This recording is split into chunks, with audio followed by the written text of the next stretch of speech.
સામાજિક ન્યાય અને અધિકારિતા મંત્રાલય દ્વારા પ્રાયોજિત કોમ્યુનિટી રેડિયો એસોસિએશન દ્વારા નિર્મિત અટલ વયો અભ્યુદય યોજના પર આધારિત કાર્યક્રમ આપણા વડીલો આપણું ગૌરવ એપિસોડ 22 કટોકટીની તૈયારી, ઇમરજન્સીની તૈયારી. દાદાજી, આ અહીંયા શું ચાલી રહ્યું છે? અરે, અમે ઝુંબા કરી રહ્યા છીએ. વાહ, ફિટનેસ ફ્રીક્સ. બીમાર પડ્યા પછી કસરત શરૂ કરવા કરતા આવતીકાલ માટે આજે જ તૈયારી કરવી એ વધુ સારું છે. અને તમારા યોગ ક્ષેત્રનું શું? અરે, તે પણ ચાલુ જ છે, પણ અમે આ નવો પડકાર સ્વીકાર્યો છે. તમે બંને હંમેશા કંઈક રસપ્રદ લઈને આવો છો. અમે એક શરત લગાવી હતી, જે પેલા થાકી જશે તેને અમારા બંને માટે હલવો બનાવવો પડશે. હલવો? પણ તમને બંનેને ડાયાબિટીસ છે. અરે, પણ આજે અમારો ચીટ ડે છે. તમે લોકોએ સોશિયલ મીડિયા પરથી બધી જ આ જનરેશન જીની આદતો શીખી લીધી છે. હા, તું પણ અમારી સાથે જોડાઈ જા. ના, આભાર દાદાજી. હું હમણાં જ બેડમિન્ટન રમીને પાછી આવી છું. એ તો મને ખબર છે. અમે ફક્ત ચીડાવતા હતા. જો તું જોડાઈ હોત તો અમારે તારી સાથે હલવો શેર કરવો પડત. અને તે ફક્ત અમારા બંને માટે છે. ખૂબ જ રમૂજી વાત કરી. પણ તું હજુ અમારી સાથે જોડાઈ શકે છે. અને પછી હલવાનું શું? આપણે મળીને ખાઈશું. લાગે છે કે તમે બંને આજે સવારે કંઈક નવું જ ખાધું છે, તેથી જ તમે આવી વાત કરી રહ્યા છો. અમે હજુ કંઈ ખાધું નથી, પણ હવે ખાઈશું. શું? હલવો. અરે ભગવાન, હું જાઉં છું. અરે, રાહ તો જો પ્રિય, આ તો મજાક હતી. અમને ખરેખર તારી જરૂર છે. હલવો બનાવવા માટે? ના ના, હવે અમને તારી મદદની જરૂર છે, જેથી શાંતિથી જીવનનો હલવો માણી શકીએ. અને અમે જે કરવાના છીએ તે તને તારા પોતાના જીવનનો હલવો પણ સરળતાથી માણવામાં મદદ કરશે. મને ખબર નથી કે તમે શું વાત કરી રહ્યા છો. અમે તને સમજાવીશું. પણ પહેલા તમારે કંઈક કરવું પડશે. તો પછી કહો મને, શું કરવું પડશે? તમારે ઓહ, ચાલો હવે કહી જ દો. પહેલા તારે હલવો બનાવવો પડશે. ખરેખર આજે તમારા બંનેના મગજમાં કંઈક ચાલી રહ્યું છે. ખરેખર આજે અમે નિર્ણય લીધો છે.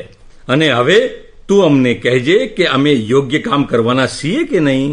કારણ કે તે જનરેશન ઝેડ ખરેખર સ્માર્ટ છે. ચોક્કસ અમે છીએ. મને એ કહો કે હું તમને કેવી રીતે મદદ કરી શકું? તું જાણે જ છે કે મેં મારું આખું જીવન મહેનત કરી અને નિવૃત્તિ પછી મેં આ ઘર બનાવ્યું. આ અમારી પેઢીના દરેક માણસની વાર્તા છે. ઠીક છે, તો અમે ક્યારેય જીવનને તમારા લોકો જે રીતે જુએ છે તે રીતે જોયું નહીં. અને અમે જીવનને કેવી રીતે જોઈએ છીએ? તમે જીવનનો આનંદ માણો છો, તમે જવાબદારીઓ સમજો છો, પણ તમે તમારા પોતાના સુખને પણ પ્રાથમિકતા આપો છો તે બાબત પણ જાણો છો. અમારું આખું જીવન ઘરે અને કામ પર જવાબદારીઓ નિભાવવામાં વિતાવ્યું. હવે અમને ખ્યાલ આવ્યો છે કે વર્તમાનને સાચવવાનો પ્રયાસ કરવામાં અમે ક્યારેય ભવિષ્ય માટે ખરેખર આયોજન કર્યું જ નહોતું. અમને ખોટા ના સમજો પ્રિય. એવું નથી કે અમારા બાળકો અમારી સંભાળ રાખતા નથી, પરંતુ હું સમજી ગઈ દાદાજી. અને તમે જે પણ નિર્ણય લીધો છે તે સાચો જ હશે. ના ના લક્ષ્મી બેટા, પહેલા અમારી યોજના તો સાંભળ, પછી તારી સલાહ. ઠીક છે, પણ આપણે લાંબી ચર્ચામાં ઉતરીએ તે પહેલા એક કામ કરવાની જરૂર છે. શું? તમારે હલવો ખાવો પડશે. હવે તમારો પરસેવો લૂછી નાખો, તૈયાર થઈ જાઓ, અને હું હલવો લઈને પાછી આવું છું. નમસ્કાર મિત્રો, તમે આપણા વડીલો આપણું ગૌરવ કાર્યક્રમ સાંભળી રહ્યા છો.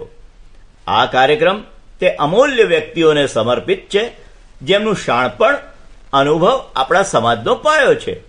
એટલે કે આપણા વડીલો તેમની આંખો જીવનના અસંખ્ય રંગોને પ્રતિબિંબિત કરે છે. તેમની કરચલીઓ અસંખ્ય વાર્તાઓ કહે છે અને તેમના શબ્દો સત્યનો સાર આપે છે. આજનો શો એ બધાને શ્રદ્ધાંજલિ અર્પિત કરે છે કે જેમણે આપણી સંભાળ રાખી છે, આપણને ઉછેર્યા છે અને આપણને નિસ્વાર્થ પ્રેમ આપ્યો છે. બિલકુલ સાચું દાદાજી. આપણા વડીલો વૃક્ષો જેવા છે, જેમની છાયા આપણને દિલાસો આપે છે, પરંતુ જેમ જેમ સમય બદલાય છે તેમની જરૂરિયાતો પણ બદલાતી રહે છે. આજે આપણે શીખીશું કે સરકાર અને સમાજ તેમના જીવનને સુધારવા માટે કેવી રીતે પગલાં લઈ રહ્યા છે. આપણા આ સામુદાયિક રેડિયોના પ્લેટફોર્મ દ્વારા આપણા શ્રોતાઓ પહેલાથી જ જાણે છે કે સરકારે આપણા વરિષ્ઠ નાગરિકો માટે જીવન સરળ બનાવવા માટે ઘણી યોજનાઓ શરૂ કરી છે. હા લક્ષ્મી, અને આ યોજનાઓ ફક્ત તેમની સમસ્યાઓ દૂર કરવા માટે જ નથી, પરંતુ તેઓ ગૌરવપૂર્ણ અને સુખી જીવન જીવે તે સુનિશ્ચિત કરવા માટે પણ છે. વૃદ્ધોને ફક્ત સંભાળની જરૂર નથી, તેમને સાથીદારી, આદર અને આત્મનિર્ભરતાની પણ જરૂર છે. તો ચાલો આ યોજનાઓ એક પછી એક જોઈએ, જેથી આપણા શ્રોતાઓ સમજી શકે કે તેમનો લાભ કેવી રીતે મેળવવો. પહેલા ચાલો વરિષ્ઠ નાગરિકો માટે સંકલિત કાર્યક્રમ IPSRC વિશે વાત કરીએ. આ યોજના વૃદ્ધ વ્યક્તિઓ માટે અત્યંત ફાયદાકારક છે, જેઓ યોગ્ય સંભાળના અભાવે એકલતા અને ઉપેક્ષાનો સામનો કરે છે. આ કાર્યક્રમ હેઠળ NGO ને વૃદ્ધાશ્રમ, સતત સંભાળ કેન્દ્રો અને અન્ય સુવિધાઓ સ્થાપિત કરવા માટે સહાય મળે છે. તમે કલ્પના નહીં કરી શકો કે આ યોજના દ્વારા કેટલા બધા વરિષ્ઠ નાગરિકો આરામ અને સુરક્ષા મેળવી રહ્યા છે. તો બિલકુલ સાચી છે લક્ષ્મી. અને મુશ્કેલ પરિસ્થિતિઓમાં ફસાયેલા વૃદ્ધો માટે સરકારે એલ્ડર લાઇન 1456 હેલ્પલાઇન પણ શરૂ કરી છે. આ હેલ્પલાઇન પેન્શન, કાનૂની મુદ્દાઓ, રેશન કાર્ડ, આવાસ યોજનાઓ અને આયુષ્યમાન કાર્ડ જેવી સેવાઓ વિશે મફત માહિતી પ્રદાન કરે છે. આનો અર્થ એ છે કે જો કોઈ વરિષ્ઠ નાગરિકને સરકારી સેવાઓ મેળવવામાં મુશ્કેલી પડી રહી હોય તો તેઓ ફક્ત એક જ કોલથી યોગ્ય માર્ગદર્શન મેળવી શકે છે. અને આપણે એ પણ યાદ રાખવું જોઈએ કે યોગ્ય વૃદ્ધોની સંભાળ માટે પ્રશિક્ષિત વ્યવસાયિકોની જરૂર હોય છે. આને ધ્યાનમાં રાખીને સરકારે વૃદ્ધોની સંભાળ રાખનારાઓને તાલીમ કાર્યક્રમ શરૂ કર્યો છે. આ યોજના હેઠળ વ્યવસાયિક સંભાળ રાખનારાઓને વરિષ્ઠ નાગરિકોની જરૂરિયાતો સમજવા અને તેની સંભાળમાં મદદ કરવા માટે તાલીમ આપવામાં આવે છે. તે ખૂબ સરસ યોજના છે. હવે ચાલો SAGE પોર્ટલ વિશે વાત કરીએ. આ એક અદ્ભુત યોજના છે જે વૃદ્ધોની સંભાળ સંબંધિત સેવાઓ અને ઉત્પાદનો એક જ જગ્યાએ પ્રદાન કરે છે. આ ફક્ત તેમની જરૂરિયાતોને પૂર્ણ કરતું નથી, પરંતુ તેમના જીવનને વધુ અનુકૂળ બનાવે છે. ચોક્કસ. અને મર્યાદિત નાણાકીય સંસાધનો ધરાવતા વૃદ્ધ વ્યક્તિઓ માટે રાષ્ટ્રીય વયોશ્રી યોજના એક સાચો આશીર્વાદ છે. આ યોજના હેઠળ BPL એટલે કે ગરીબી રેખા નીચેની શ્રેણીના વરિષ્ઠ નાગરિકોને વોકર્સ, વ્હીલચેર, શ્રવણ યંત્ર વગેરે જેવા સહાયક ઉપકરણો મફતમાં પૂરા પાડવામાં આવે છે. લક્ષ્મી દીકરી, અમે પહેલાથી જ અટલ વયો અભ્યુદય યોજનાનો લાભ લઈ રહ્યા છીએ. હવે અમને કહેજો, ભવિષ્ય માટે અમારે શું યોજના બનાવવી જોઈએ કે જેથી અમે કોઈ પણ મુશ્કેલીઓ વિના આરામથી જીવી શકીએ. અરે મિત્ર, ચાલ તું મને જે કહેતો હતો ને તે જ કહે ને. એ વાત છોડી દે. લક્ષ્મી દીકરીને જ આપણને રસ્તો બતાવવા દે. ચાલો પહેલા મને તમે કહો કે તમે શું વિચાર્યું છે. ચાલો લક્ષ્મી, કહું છું, પણ તે થોડી જોખમી લાગે છે. પણ તું જ મને કહી રહ્યો હતો ને કે પૈસા રોકાણ કરવાનો આ શ્રેષ્ઠ રસ્તો છે. હા, પણ એમ પણ કહ્યું હતું કે ઘણા લોકો એમાં ગુમાવ્યું પણ છે. પણ એક મિનિટ સાંભળો. એક મિનિટ, તમે શું શેર બજાર વિશે વાત કરી રહ્યા છો? હા, તને કેવી રીતે ખબર પડી? કારણ કે હું જનરેશન ઝેડ છું. તો તું તેના વિશે શું કહેવા માંગે છે અમને? જુઓ દાદાજી, મેં હમણાં જ મારી નોકરી શરૂ કરી હતી, પરંતુ મને મારો પહેલો પગાર મળતાની સાથે જ મેં રોકાણ યોજના શરૂ કરી દીધી છે. શેર બજારમાં? આ શેર બજારની યોજના તમારી જરૂરિયાતો અને ક્ષમતાઓ અનુસાર હોવી જોઈએ. એ જરૂરી નથી કે જે મારા માટે કામ કરે છે તે તમારા માટે પણ કામ કરે. જુઓ, મેં તમને કહ્યું હતું ને, ભૂલી જાઓ, શેર બજાર આપણા માટે નથી. કેમ નહીં? જો કોઈ પણ કાર્ય યોગ્ય રીતે કરવામાં આવે તો તે સારા પરિણામો આપશે. નફો અને નુકસાન કોઈ પણ યોજનામાં થઈ શકે છે. તો તારો કહેવાનો અર્થ એ છે કે આપણે શેર બજારમાં રોકાણ કરવું જોઈએ. મારો મતલબ એ છે કે તમારે બધાએ ભવિષ્ય માટે રોકાણ કરવું જોઈએ, પરંતુ યોગ્ય તાલીમ સાથે. મેં સાંભળ્યું છે કે જો તમે મોટી રકમનું રોકાણ કરો છો તો તમને સારું વળતર મળે છે. અમારી પાસે એટલા પૈસા નથી. ના દાદાજી, એક સાથે મોટી રકમનું રોકાણ કરવું એ રોકાણ કરવાનો એક માત્ર રસ્તો નથી. દર મહિને નાની રકમનું રોકાણ કરવાની ઘણી રીતો છે. પણ અમે કોઈ પણ કટોકટી માટે તૈયાર રહેવા માંગીએ છીએ. હા, જો કોઈ કટોકટી ઊભી થાય તો અમે બીજા પર નિર્ભર રહેવા માંગતા નથી. તે ખૂબ જ સારી માનસિકતા છે તમારી. હું થોડો ખચકાટ અનુભવતો હતો, કારણ કે હું ઈચ્છતો ન હતો કે બાળકો એવું વિચારે કે આપણે એમના પર વિશ્વાસ કરતા નથી. હું નથી ઈચ્છતો કે તેઓ એવું અનુભવે કે તેઓ આપણી સંભાળ રાખી નથી રહ્યા, પરંતુ અમે તો ભવિષ્યની કટોકટી માટે તૈયાર રહેવા માંગીએ છીએ. તું જાણે છે ને કે અમારું લક્ષ્ય શું છે દીકરી? હા, ભૌતિક હોય કે નાણાકીય, આપણે દરેક પ્રકારની કટોકટી માટે તૈયાર રહેવું જોઈએ. તેમાં કંઈ ખોટું નથી. તારા શબ્દોએ મને ખરેખર પ્રેરણા આપી છે. શું મિત્ર તે સાંભળ્યું આ? હા, મેં સાંભળ્યું. હવે એક બીજી વાત સાંભળો. હા દીકરી, કહે ને. તમને યાદ છે દાદાજી, મારી ઓફિસમાં રહેતી તે છોકરી જેના વિશે મેં તમને કહ્યું હતું? હા, તે છોકરી જે પહેલા દિવસે તારી સારી મિત્ર બની હતી એ જ ને? હા, આજે હું તેની મમ્મીને મળી. તેમની વાત તો મેં તમને પહેલા જે કહ્યું તેના કરતા અનેક ગણી વધુ જાણવા જેવી લાગશે. ઓહ, તેને એવું તો શું કર્યું? તે આપણી વાર્તાની નાયિકા છે. તમારી સરળતા માટે તેને એક નામ આપી દઈએ. સુનીતા. ચાલો તેને આપણે સુનીતા જ કહીએ. ઓહો, તું હજુ પણ કોલેજની સુનીતાને ભૂલી શક્યો નથી હેને? અરે ભાઈ, એવું નથી. જો એવું નથી તો તેનું નામ તારા મોંમાંથી આટલી સરળતાથી કેમ નીકળી ગયું? તમે હંમેશા આ વાત બાળકોની સામે લાવો છો ભાઈ. ઠીક છે, આપણે તેને સુનીતા કહીશું. તો વાર્તા આ પ્રમાણે છે. સુનીતા એક સામાન્ય પરિવારની છોકરી હતી. તે ભણવામાં સારી, હોશિયાર અને ઘણું બધું કરવા માંગતી હતી. પરંતુ જેમ આપણા મોટા ભાગના પરિવારોમાં થાય છે તેમ તેના લગ્ન 22-24 વર્ષની ઉંમરે થઈ ગયા. તે ઘર, પરિવાર અને સંબંધીઓની સાર સંભાળ રાખતી અને ખૂબ જ સમજદારીપૂર્વક પોતાનું ઘર ચલાવતી હતી. આમાં શું ખાસ વાત છે લક્ષ્મી? આપણા સમાજમાં મોટા ભાગની સ્ત્રીઓ પણ આવું જ કરે છે. એકદમ ખરું, પણ સાંભળો તો ખરા દાદાજી. સુનીતાના મનમાં આવો વિચાર ત્યારે આવવા લાગ્યો જ્યારે તે 55 કે 56 વર્ષની હતી.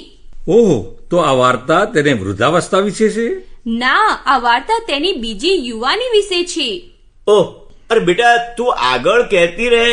આ મૂર્ખ અહીં એ જ સુનીતાની કલ્પના કરવા લાગ્યો છે જે તેને કોલેજમાં ગમતી હતી. ખોટું બોલવાનું બંધ કર. શું ફક્ત હું જ તેને પસંદ કરતો હતો અને તું જે હંમેશા તેના માટે કાચી કેરી, જામફળ અને ક્યારેક બોર લાવતો હતો તેનું શું? અરે, એ તો તારા ફાયદા ને તારી ખુશી માટે હતું. મોટી મોટી વાતો, ખરું ને? મારી ખુશી. લક્ષ્મી બેટા, તું વાર્તા ચાલુ રાખ. તેના જુઠ્ઠાણામાં ફસાઈશ નહીં. દાદાજી અને છોટે દાદાજી, તમે સુનીતા ગમતી હતી કે નહીં મને ખબર નથી, પણ આ સુનીતાની વાર્તા સાંભળ્યા પછી તમે બંને ચોક્કસ તેના ચાહક બની જશો. ઠીક છે, આગળ તો વધ. જ્યારે સુનીતા 35 કે 40 વર્ષની હતી ત્યારે તેના પતિનું અવસાન થયું અને તેને તેના બાળકો માટે માતા અને પિતા બંનેની ભૂમિકા ભજવી. ઓહ, તો ત્યારે જ તેના જીવનમાં વળાંક આવ્યો એમ ને? ના, ખરો વળાંક ત્યારે આવ્યો જ્યારે તે 57 વર્ષની થઈ. બાળકો પોતાના જીવનમાં વ્યસ્ત થઈ ગયા. હવે તેની પાસે કંઈ ખાસ કામ નહોતું અને ત્યારે જ તેને લાગવા લાગ્યું કે ઘરકામ કરવામાં તે પોતાની સંભાળ રાખવાનું સંપૂર્ણપણે ભૂલી ગઈ છે. તેનું શરીર ભારે થઈ ગયું હતું. તેને સાંધા દુખવા લાગ્યા હતા અને એકલતા અનુભવવા લાગતી હતી. હું સમજી શકું છું. જેમ જેમ આપણે મોટા થઈએ છીએ તેમ તેમ આપણને એવું લાગવા લાગે છે કે આપણે સંપૂર્ણપણે એકલા છીએ. આવા સમયમાં જો કોઈ મિત્ર હોય ને તો વ્યક્તિ સારી રીતે મેનેજ કરી શકે. સારું, પુરુષો સરળતાથી મિત્રો બનાવી શકે છે, પરંતુ આપણા સમાજમાં જે સ્ત્રીઓ પોતાનું આખું જીવન ગૃહિણી તરીકે વિતાવે છે તેમના માટે આ ઉંમરે મિત્રો બનાવવા ખૂબ જ મુશ્કેલ બની જાય છે.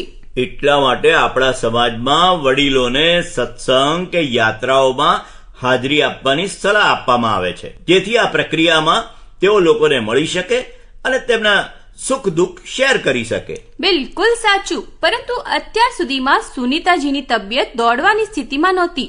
જ્યારે તે સવારે લોકો સાથે ફરવા જતી ત્યારે પણ તેને થોડી વાર પછી દુખાવો થવા લાગતો અને ઘરે પાછી આવતી. તેની તકલીફ જોઈને બાળકોને પણ તેને આરામ કરવાની સલાહ આપી.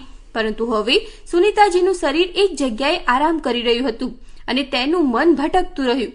ક્યારેક તેણી વિચારતી, મારે હજુ મારા દીકરાના લગ્ન કરાવવાના છે, હું આ જવાબદારી નિભાવીશ અને પછી તીર્થયાત્રા પર જઈશ. પછી ક્યારેક તેણીને લાગતું, હવે બસ થઈ ગયું, દરેક વ્યક્તિ પોતાનું જીવન જીવી રહી છે, હવે મારે જીવવાની જરૂર નથી, બસ હવે ફક્ત મરવું જ વધુ સારું છે. તેણીને મરવાના વિચારો આવવા લાગ્યા? હા, કારણ કે તેની પાસે શાંતિથી વાત કરવા માટે પણ કોઈ નહોતું. રોજગાર અને કામની પોતાની મજબૂરીઓ હોય છે અને આજના બાળકોને ખૂબ જ વ્યસ્ત રહેવું પડે છે.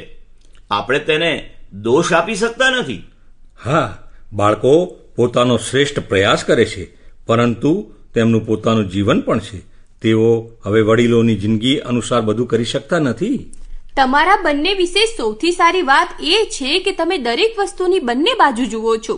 સુનીતાજી એક દિવસ અરીસા સામે ઊભા હતા ત્યારે તેમણે તેમના જીવનની બીજી બાજુ જોઈ. તેણીએ વિચાર્યું, શું મને ખરેખર આ પ્રકારની વૃદ્ધાવસ્થાની અપેક્ષા હતી?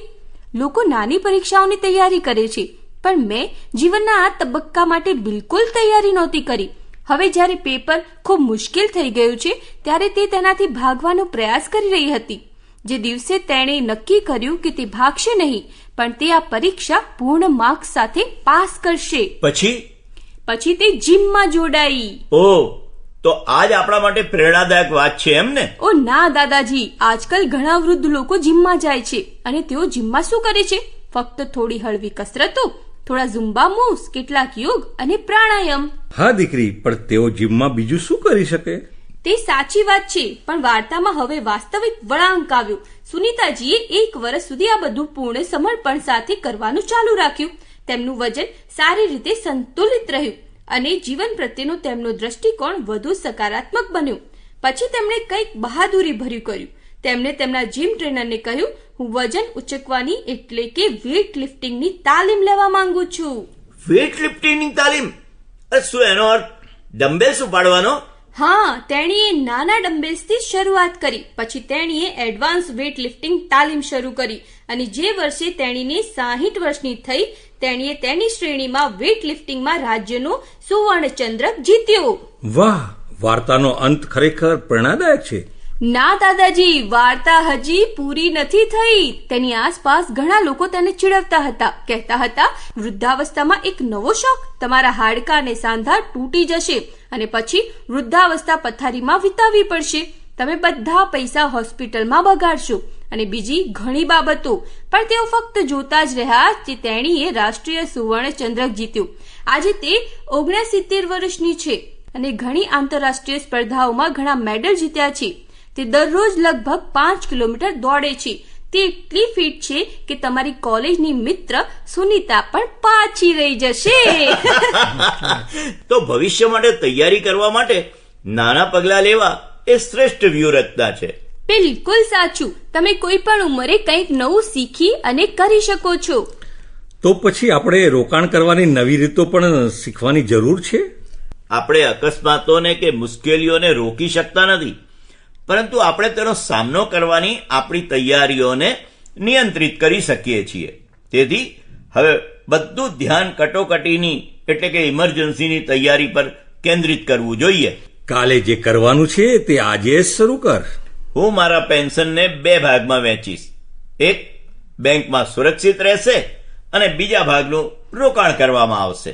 એકદમ બરાબર. હું આજે જ તમને એક સારા સલાહકારનો પરિચય કરાવીશ. આજનો દિવસ ખરેખર આનંદદાયક રહ્યો. મીઠાઈઓ સાથે? ના, તમારી કોલેજની મિત્ર સુનીતાને યાદ કરવાની સાથે. લક્ષ્મી દીકરી, તું પણ મારી રીલ ઉતારી રહી છે. અરે ના દાદાજી, બસ અમસ્તા જ આ તો મિત્રો, આપણે આજની વાતચીત અહીં પૂરી કરીશું. અમને આશા છે કે તમને અમારી વાતચીત એટલી જ ગમશે જેટલી અમને તમારી સાથે શેર કરવામાં મજા આવે છે. બરાબર. અને જેમ દરેક વાર્તાનો અંત હોય છે તેમ આપણે પણ હવે ગુડ બાય કહેવું પડશે. પણ ચિંતા કરશો નહીં, આપણે વાતચીત કરવા માટે ઘણી બધી નવી મજેદાર વાર્તાઓ સાથે ફરી મળીશું. ઓ હા, આવતી વખતે આપણે વધુ મજા કરીશું. ત્યાં સુધી જીવનનો આનંદ માણો, સ્મિત કરતા રહો અને અમને યાદ કરવાનું ભૂલશો નહીં. તો આપણા આગામી એપિસોડમાં ફરી મળીશું. ત્યાં સુધી ખુશ રહો, સ્વસ્થ રહો અને આપણા વડીલો આપણું ગૌરવ કાર્યક્રમ સાંભળતા રહો.